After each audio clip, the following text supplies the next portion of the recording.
So back in the shop again. Thanks for joining me. If this is your first time, make sure you check out some of my other content. Be sure to like and subscribe, and yeah, let me know what you guys want to see in the future.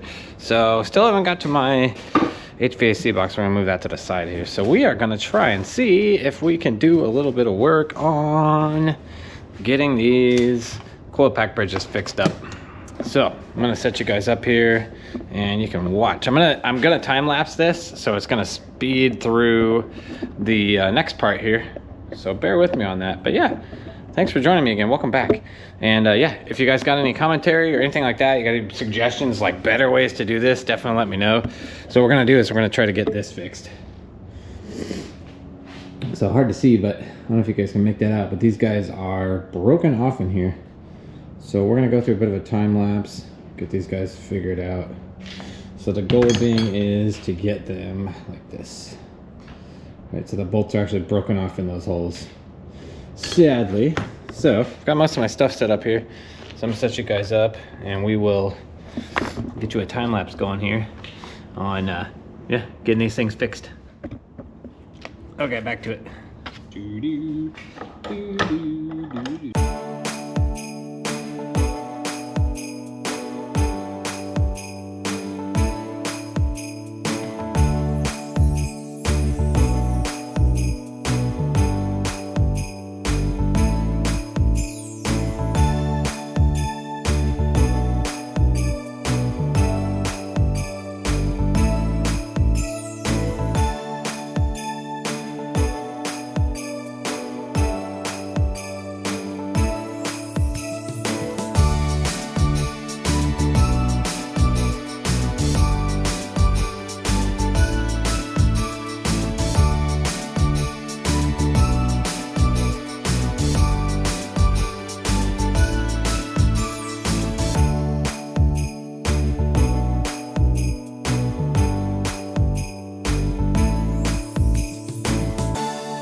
All right, people. Well, there you have it. Sheesh. All four out. All right. Well, little JB weld, a little bit more work on this, and I think we'll be ready to bolt this back in. So, yep, tune back in. We'll zoom back into that and put the rest of these guys back together. But again, make sure you guys like and subscribe, and tune back in for the rest of this video, and we'll put these guys back together. All right. Thanks for tuning.